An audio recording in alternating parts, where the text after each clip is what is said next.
Hey everyone, so I have finally gotten around to completing the video of this project. This is a realistic drawing of a baby using pastel pencils.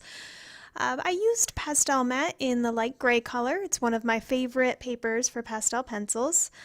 And as far as the pencils go, I only used 6 pencils for this drawing, different brands. I used a couple Carbothello, a couple Pitt, and a Derwent pencil. 2 black, 2 gray, and 2 white is what I ended up using.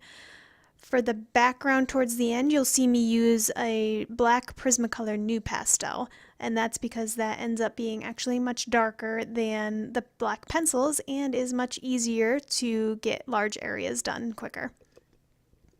So as I usually do, I start with the eyes in a portrait. I know not everyone works this way, but I tend to feel like that is the most important part of the subject and it kind of gives life to the painting, so I like to start with that. And I'm paying close attention to my reference photo throughout this whole thing. I have changed my reference photo from color as it was taken into black and white to help me determine my values. And I'm just looking at where things are dark, where things are light, and adjusting my values accordingly. Nothing's going to be perfect. From the moment that I lay it down, you will see me adjust things several times. It just takes a little bit of trial and error. And with these black, white, and gray pencils, you can kind of use them to push the value a little bit in one direction or another without making drastic changes all at once.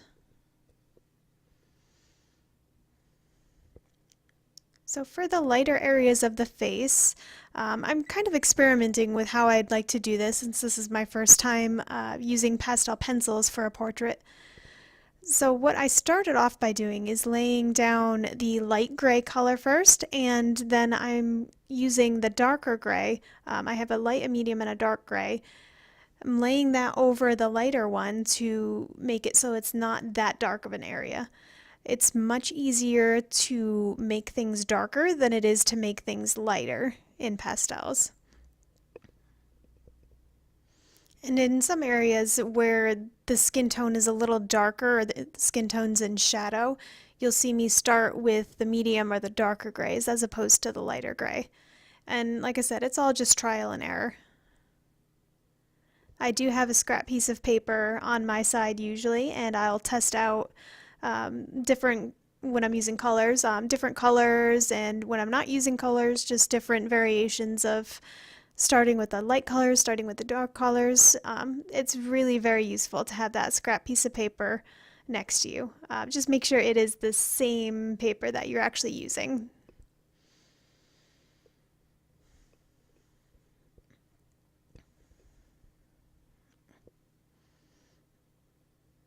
And I do have a piece of glassine under my hand. That is that clear sheet of paper that you see um, underneath my hand.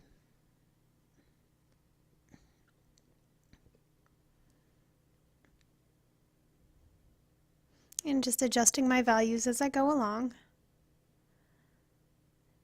When it comes to areas like the nose, I'm spending more time looking at my reference photo than I am at my paper, and that's so I can try and get the shadows right.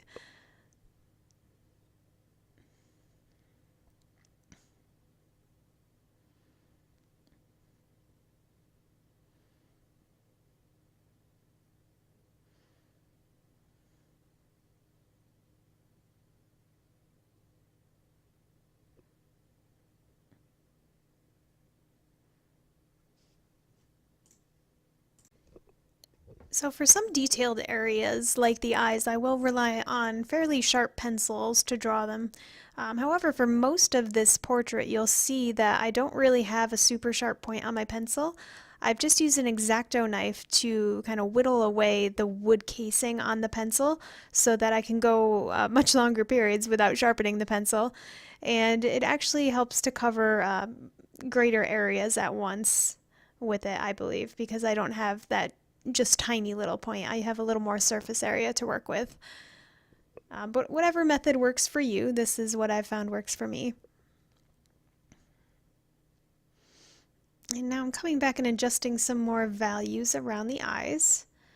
Once you start getting a little more of the portrait in, you'll realize some areas that need work, and I'm the kind of person that likes to jump around here and there on the portrait instead of completing one area all at once.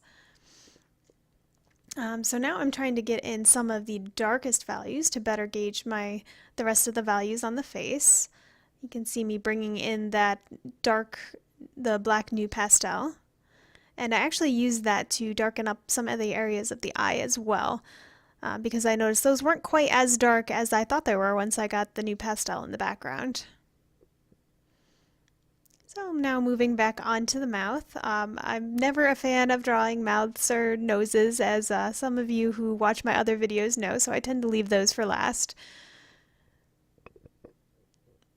But again, it's all about paying attention to those little details, looking more at your reference photo than you are at your actual drawing, and paying close attention to those values. If it does help you, you can use a value scale. I usually have one when I'm working with black and white portraits or other black and white work. I'll usually keep one off to the side so I can better gauge my values. And what that is it has a scale from 1 to 10, with I believe 1 being the lightest and 10 being the darkest, of white, gray, and black. So you can compare the area on what you're working on to the area on the reference photo and see if they land in the same value number. It's just an extra little tool that can help you with this kind of project.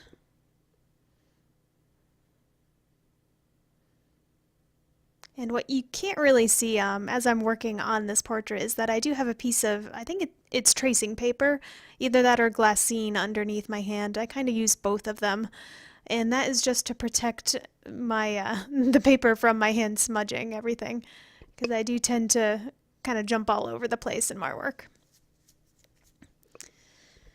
So now starting to work on the hair and on the baby's little, it's like a hat sweater kind of thing. I'm not sure what you'd call it, some kind of crocheted hoodie. So just trying to get the values correct at this point before I start drawing in individual hairs.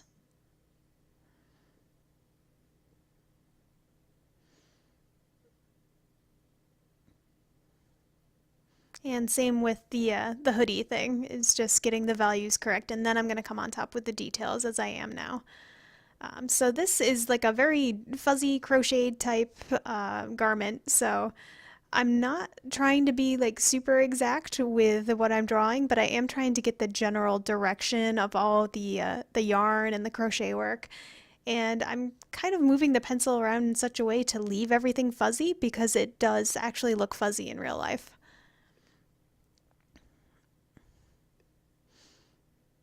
And this particular garment does have little ears on it, so you'll see me adding those in as well. And it does take me a couple tries to get that ear right, but the great thing about pastels is you can just wipe it off and start over, which is what you'll see me do. And if I need an area a little lighter, I'm using the same light gray pastel pencil throughout the hat. I'll just use my finger to smudge it out a little bit, or I'll come on top with like a dark gray or a black just to make it a little bit darker. And starting to draw in some of the individual hairs. This boy has blonde hair, so I'm trying to make sure that they stay very light. But to give them some depth, I do have to add the shadow underneath, and I'm using the like medium gray pencil underneath the hair, very lightly. I'm not using any pressure at all, to get the shadow under the lighter hair.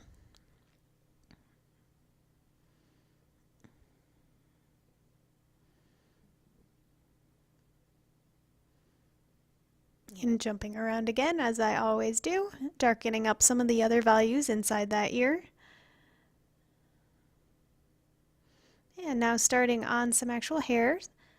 He's got some pretty curly hair here, so I'm trying to pay attention to the reference photo and see the general shape, where the curls go, but I'm not trying to replicate every single strand that's in the photo.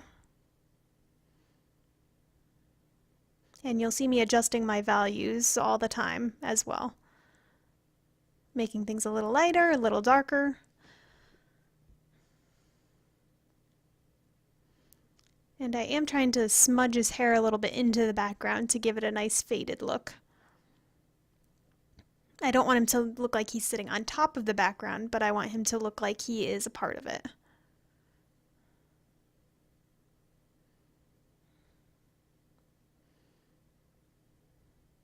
And for the brightest white areas, I found that the Faber-Castell Pitt pencil, their white comes out much brighter than like the Derwent white or the Carbothello white. So that I reserve for my really, really light highlighted areas.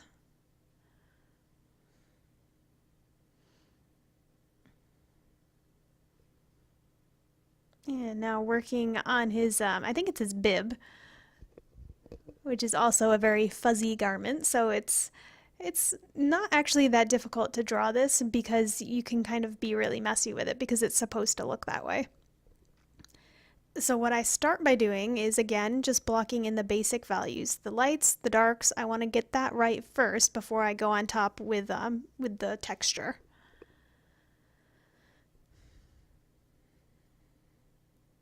So that does take a little time to get it right.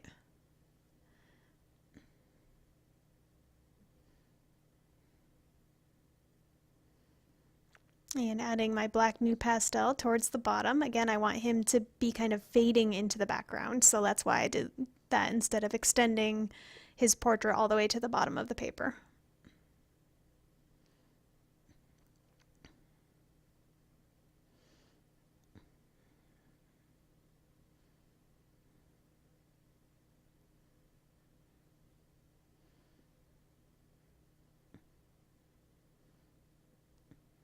Still working on those values. Like I said, I want to get that right before I start coming on top with the detail, as I am now.